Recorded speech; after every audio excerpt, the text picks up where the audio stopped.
Hi good people, welcome to today's video. If you are seeing my face for the very first time, my name is Dr. Emmanuel. I'm really excited to talk about this journey. Reason is, if you don't know how this is, it can be a very daunting task. But I'm here to simplify this entire journey. And if you have been here before, welcome back, and I want to give a big shout out to all my subscribers who have stuck with me, especially for the 1.5 years that I have not been posting, but I'm now back and I'm going to be sharing information to do with relocating to the UK as a dentist or a skilled worker or as a student, how you can move to the UK as a student, how you can apply to UK universities, how you can get visas. And since I have just moved in, I'll also be sharing my experiences as an international student, how life is on the ground as compared to the expectations that we have before we move in here. So if that is something that you are interested in, please hit the subscribe button now, join the family, and let's walk this journey together. Having said that, today's video is about ORE journey for the dentists who want to relocate to the UK and register to work professionally as a dentist. If you watch this video till the very end, I want to guarantee one thing. This might be the only video that you need to watch on the ORE journey, because we are going to talk about what you should do before you even apply, during the process of application, how it is processed, exams, registration, and cost implications. If time allows, we shall also cover cost implications, because we need to know how much is this going to cost you. When I was going through this journey, I didn't know. And you can find that along the way, you might get some challenges. But even though the figures that I might give here today might change with time, at least you'll have a rough idea of how much you might need for this entire process.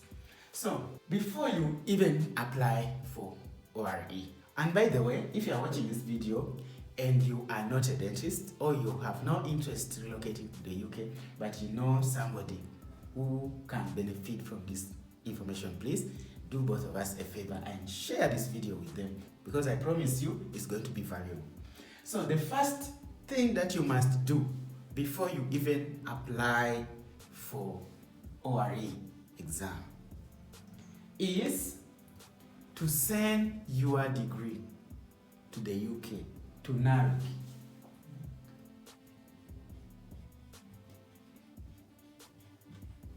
It is also called a NIC, for what they call comparability. NARIC is National Academic Recognition Information Center, and this is European National Information Center. So what happens is that when you send your degree to the UK, it is evaluated, and then they will send you a report, what they call a comparability report, to equate your degree to the UK degree. So you have to be sure that your BDS or DDS or whatever else the dental degree is called in your country is equivalent to the UK degree. Because if it is not, then all of this will be a waste of time. You will send your application and it will be rejected, and you don't want that to happen to you. So make sure you first send your degree certificate to NARIC. You can actually Google this and follow the steps. It's quite easy. You just email. Once they are done with it, they will email it back to you. In fact, by post. Sorry, not email. They will post it back to you. Normally, this costs about £50. I don't know what £50 is in your country, but in Uganda, £50 is about maybe something like 250,000 Uganda shillings. Yes. This is excluding postage. Yeah, it costs about that. We will talk more about the costs when we come to cost implication. The next thing that you need to do is to take the English test, because it's a requirement. IELTS. Do your IELTS, International English Language Testing System. And you must make sure you do academic version. Academic. So it doesn't have, you can do either UK VI or non non-UK VI. It doesn't matter. The only advantage of doing UK VI is that your results will be sent to immigration. They will have a copy of it. With this, they won't have, but it doesn't matter because when you're applying for the visa, you will still have to submit your IELTS results, test reports. The requirement depends on whether you just want to use specifically to register for ORE and nothing else. Then you may need to score an overall score of about 6.5 overall. But if you are going to join a university, each university has their own requirements. Some can say 6.0, 6.5, others insist on 7 overall, and also each test score must have a minimum. So those are the first things that you have to make sure that you have. Once you are sorted with this, then now you go to the application process. The application process is quite straightforward. What you just do, you can just type ORE on Google, or alternatively you can go to the GDC website. Go to the GDC website and download the ORE application form. The instructions are quite straightforward, but one more thing that I forgot to mention, before you also download this form, make sure you also have at least 1,600 hours of relevant clinical experience. Clinical hours.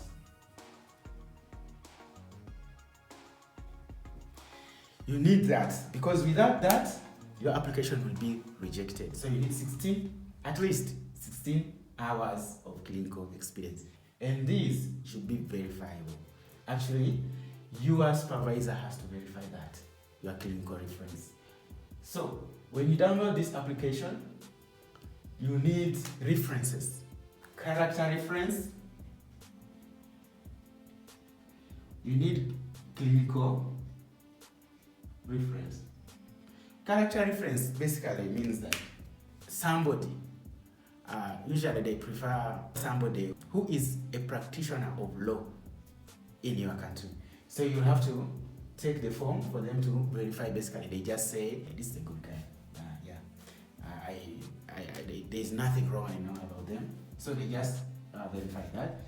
And clinical reference, this one basically is to verify the hours and say this person has been practicing dentistry for this long, and this is what they have been doing, this is what they are capable of doing during their practice, this is what they have been doing. Yeah, basically that.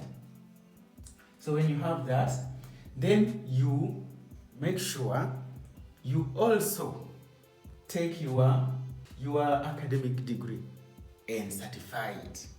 During this, you also certify. Okay, let me create some space here.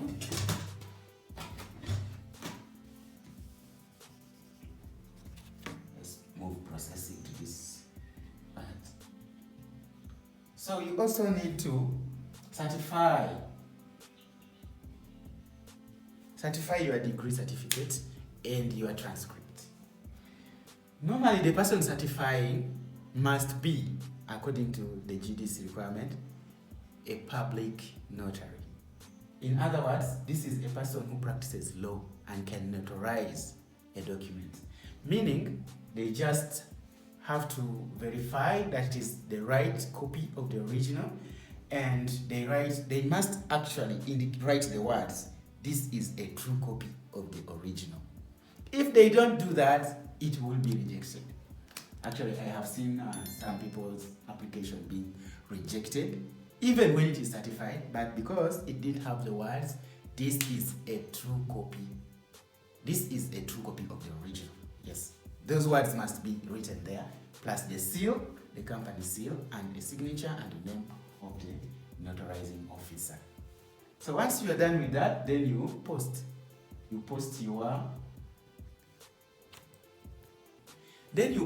your documents to the GDC in Birmingham. You will have the address, so you don't need to worry about this. The address will be available on this form. It will be there. So you will just post all these documents, including your passport photos, copy of the passport, and things like that. You will see the document. The form has all the documents that you need to attach before you post. Now, the processing, usually on the website, it's written that it takes 30 days. 30 days. However, maybe because of COVID or something else, nowadays it takes longer. And in fact, it largely depends on your caseworker.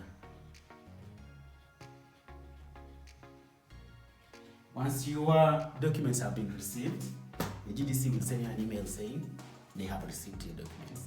Then they will assign your case or your application to a caseworker. So depending on how fast this caseworker is, it can take between 30 days, as indicated on the website, and maybe a year. Actually, some have said theirs have taken more than a year. So it can take more than a year. So depending on your caseworker, if you're lucky enough, it will take 30 days. If not, it will take more than 30 days, up to a year. So once that is done, once the processing is done, they will send you an email. That email has login details. Login details to the GDC website, eGDC website.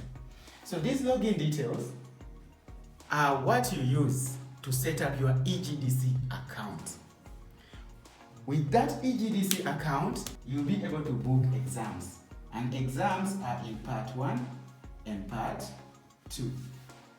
Unfortunately, unlike the PLAB exam, both 1 and 2 are conducted in London. So you actually cannot take this exam from your home country. You will have to travel to the UK, London, and do this exam. They are conducted at King's College, London. So once you pass your exam, hopefully you will pass on the first attempt. That is also a story for another day. And then you can come, you can get now registered.